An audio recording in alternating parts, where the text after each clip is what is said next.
Good morning, everyone. This is the 16th of January, and this is one of my earliest lives I've ever done. So this is because I'm in such a good mood today and I'm already prepared, and I wanted to have you part here at this recording of the video about persistence that I am doing as a certification for the Napoleon Hill Institute. And so, if you would like to know more about persistence and why it is so important, I invite you to join me in about 2 minutes after the countdown. Looking forward.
Hello, everyone. So, this is the morning video here and live on persistence.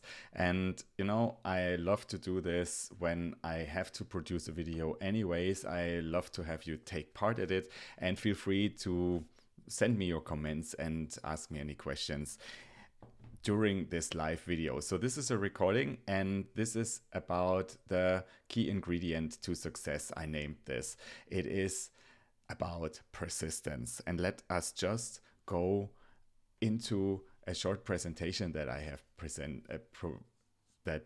prepared.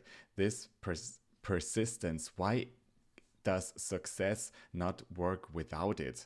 With persistence. So here you see a picture of Mount Everest. So the goal is one thing, but you need to have persistence to achieve it. So here I have a quote,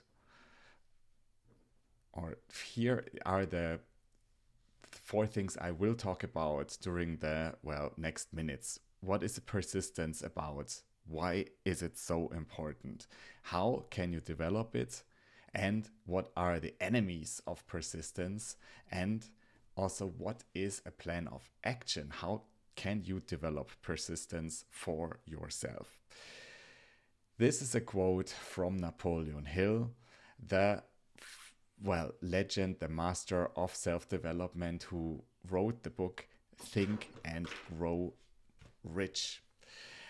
And here, his secret, what he says about the achievement of a success, of your success in life, is whatever your mind can conceive and believe, it can achieve.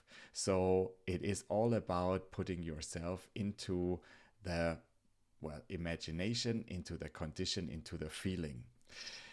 One of his disciples, one of his leaders after Napoleon Hill was gone, who developed the field of personal development that much, was Bob Proctor. And Bob Proctor said this about, and he brought in a little twist into this phrase from Napoleon Hill: whatever you believe and conceive through persistence, you must achieve. So Bob Proctor really had this emphasis, already saw this emphasis on persistence, and that it is such an important part.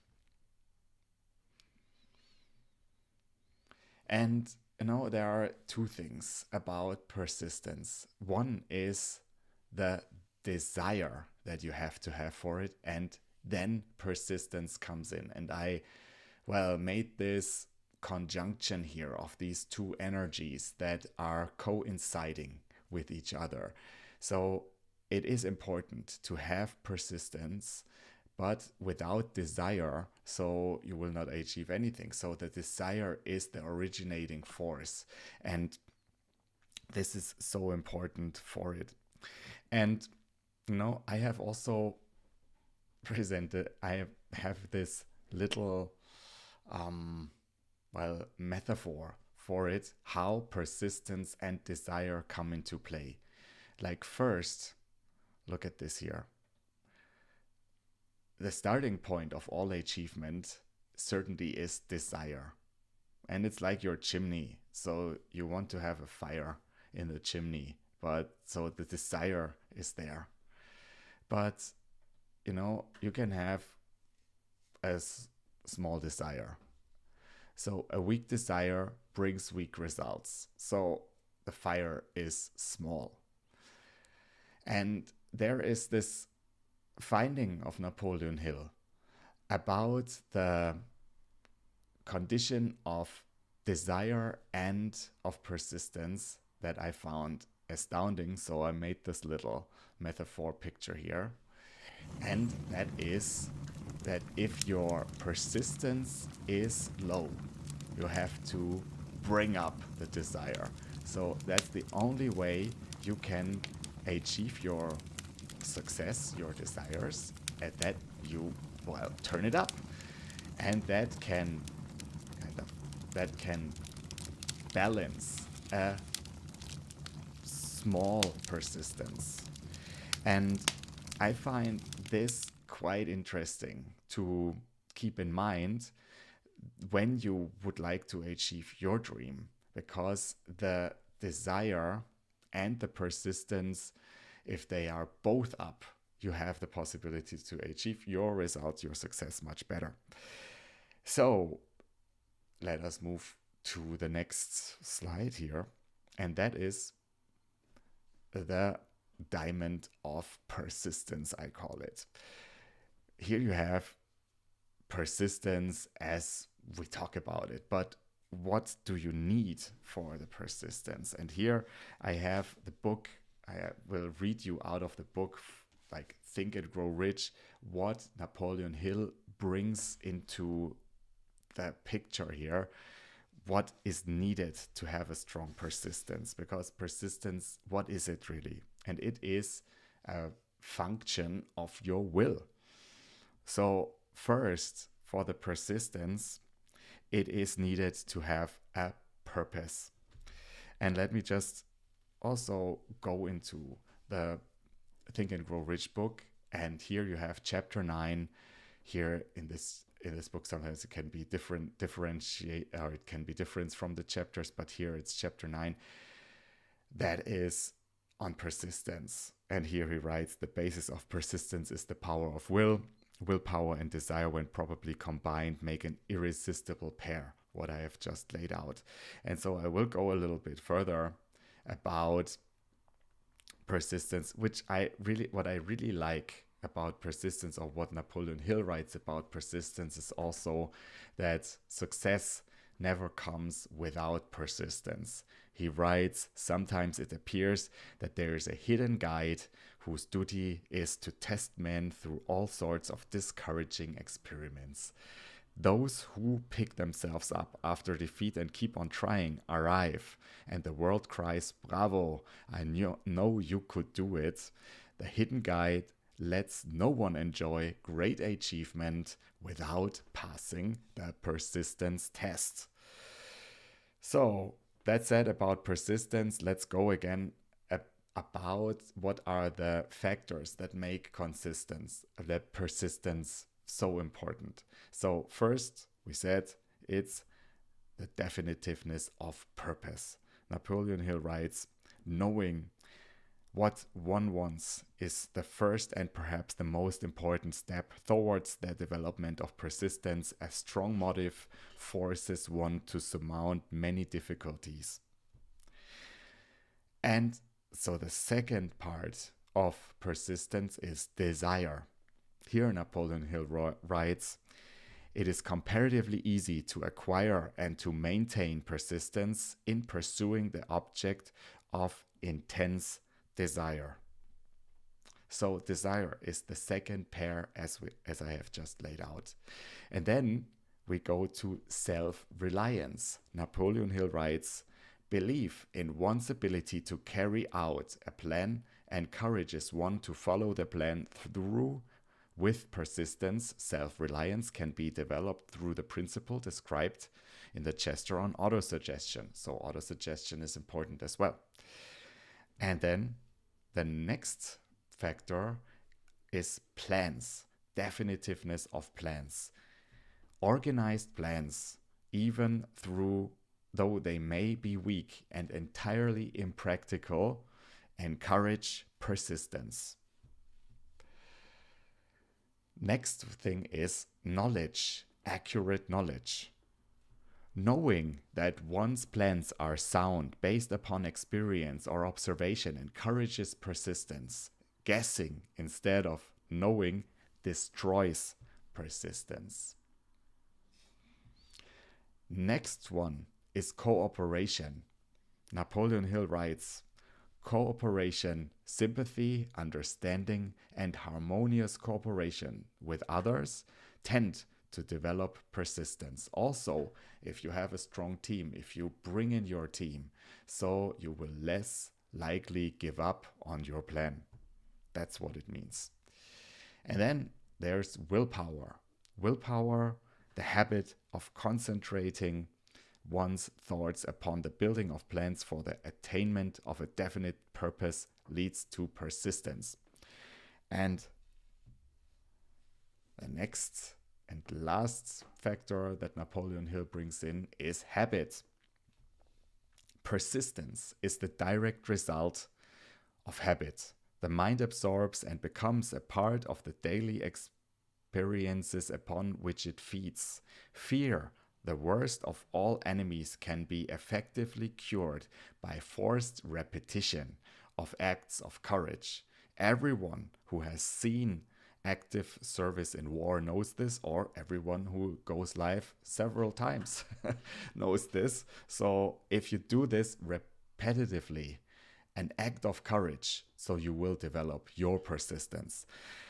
So this is about persistence, the factors that include persistence. And you know what? This is me here. And this is a little story about myself as well. So you see that I am now doing a live video, doing live broadcasting, the name of my company as well. And this is me with 18 years old in 1999. So some years ago, when I worked in radio as an intern. And I tried out many different things, and I always thought, oh, that's interesting. I thought for a long time that, wow, I am persistent because I have never given up on it and I have always continued, even through, well, various walks of life, say it like this, in marketing and things and other things. However, what I was also aware when studying this material from Napoleon Hill is that, okay, I arrived today with my own company doing live video, streaming, and doing encouraging people to be visible through video, especially live video. But it is the desire that that fueled this, and the persistence was quite low, and there were a lot of things that actually harmed my persistence, and these were enemies, I would, or like I would translate it from Napoleon Hill, that you could say this is a real enemy of persistence. And there are symptoms of persistence that you actually are lacking persistence. And let's also go back into Think and Grow Rich, the book, and let us go into what Napoleon Hill describes as lack of persistence. Here we have the failure to, let's read the whole thing. Here you find the real enemies which stand between you and noteworthy achievement. Here you will find not only symptoms indicating weakness of persistence, but also deeply seated subconscious causes of this weakness. Study this list carefully and face yourself squarely if you really wish to know who you are and what you are capable of doing. These are the weaknesses which must be mastered to accumulate riches. Okay, let's go into it, because if we master these, we are also able to turn up our discipline and our, in this regard as well, the desire that is so important to reach our goal. So, number one, failure to recognize and to clearly define exactly what one wants. So the definitive purpose, the decision. Second, procrastination, with or without a cause, usually backed up with formidable array of alibis and excuses. So if you find always something else, so this of course is a absolute failure of your persistence. This causes the persistence to fail. Lack of interest in acquiring specialized knowledge. So go deeper into the subject that really interests you and get the expert for it. Indecision, the habit of passing the buck on all occasions instead of facing issues squarely, also backed by alibis. 5. The habit of relying upon alibis instead of creating definitive plans for the solution of problems. 6. Self-satisfaction. There is but little remedy for this affliction and no hope for those who suffer from it. Thought this was very interesting. Self-satisfaction, what does it mean? So you can say that self-satisfaction is, well, can say it's also translated in the smug complacency or unwarranted satisfaction with one's mediocrity. I thought that was really interesting. And also you can say it's an interpretation that he is referring when we solely focus on pleasure. It's also like, okay, we are unwilling to step into the discomfort of solving problems in our lives. It's the underlying psychology of people with an addiction of anytime. There are weaknesses which must be mastered to accommodate riches and to get into a more persistent life. And so self-satisfaction, I found this really interesting. Indifference, usually reflected in one's readiness to compromise on all occasions rather than meet opposition and find it. So, okay, also fight for your dreams. And here, a very common one, I guess, is the habit of blaming others for one's mistakes and accepting unfavorable circumstances as being unavoidable. Number 9, weakness of desire due to neglect in the choice of motives that impel action. 10, willingness, even eagerness to acquit at the first sign of defeat. So we hear that a lot and we see that a lot. If it works, doesn't plan, so then you're giving up. The lack of organized plans placed in writing where they may be analyzed. So if you don't have a plan, you are also not able to track your success. And that's also something that, well, keeps your persistence low. That makes you quit faster. 12, the habit of neglecting to move on ideas or to grasp opportunity when it presents to itself. So when it presents itself. So also, is this an opportunity? Is this occasion right now that you really should master, that you really should use? And so then use this opportunity and move on and don't wait for the perfect moment.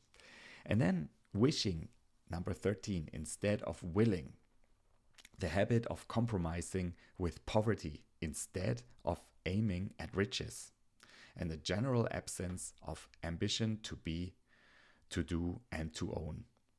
Searching for all the shortcuts to riches, trying to get without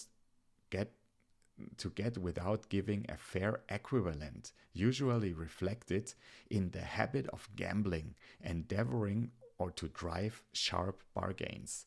I think this is also super interesting, that this is something that inhibits your persistence, that you're trying to make the quick buck, to make a quick gain, instead of giving in your all. You're giving like the best quality, the best quantity that you can give in the long run. And then number 16, very common, very important, fear of criticism. Failure to create plans and to put them into action because of what other people would think, do, or say. This enemy belongs at the head of the list because it generally exists in one subconscious mind where it is present, it's not recognized. And yeah, it's one of the basic fears as well why we don't act on our ideas. The fear of being criticized. And now, Napoleon Hill. Even in 1937, when this book was published, he proposed us to, let's examine some of the symptoms of fear of criticism. And here, the majority of people permit relatives, friends, the public at large, so to influence them that they cannot live on their lives because they fear criticism. So Napoleon Hill encourages us to do the following. Hope that my presentation is still active. Yeah.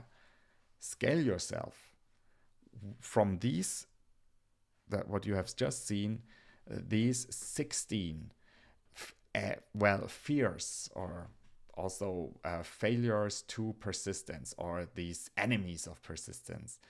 Well, there is this list, Path to Perseverance, from the Napoleon Hill Institute, where you can grade yourself, and you just rate yourself from 1 to 5.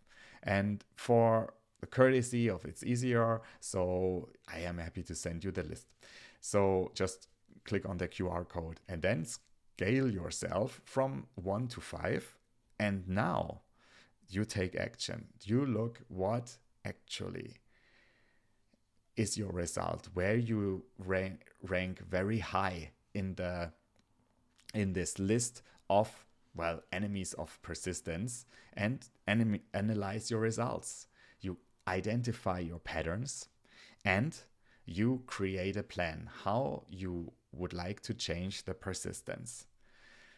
And in this especially, this is what Napoleon Hill writes about the fear of criticism. I think it's so interesting, so therefore I am read it to you. And this is what Napoleon Hill is writing or saying about their fear of criticism, and it's also about himself, even. So, this is what he writes. When he wrote Think and Grow Rich, something inside of me said, "You can do it. The job is too big. It requires too much time. What will your relatives think of you? Will you earn a living? No one has ever organized a philosophy of success. What right have you to believe you can do it? Who are you anyway to aim so high? Remember your humble birth. What do you know about philosophy? People will think you're crazy." And they did. Why hasn't some other person done this before? These are all things that we can say to any endeavor today that we want to start. This is only Napoleon Hill in 1937, 1885, 86 years from today, and it is still valid. And so this is why it is also so valid to study his, well, result of 20 years of research on success that is still, well, the basis of the success and personal development sector that we are seeing to rise these days. So, this said, I would like to, well, wrap it up for this morning. So, if you are able to see this right now as a replay, as a real live video, so you get this firsthand, lukewarm, and it's just to put your attention on persistence. Things will get dark. It will seem as though there's no longer any reason to continue. Everything in you will tell you to give up and to try and to quit trying. And it's right here that the boys are separated from men, and the women from girls. And so I just added this, of course. Also, it's our right to be woman, men, or whatever, and to be strong. But this is about like climbing your Mount Everest, your mountain, and it's always going to be the question of persistence. Are you able to have these factors in so you can achieve your success, to have a strong persistence?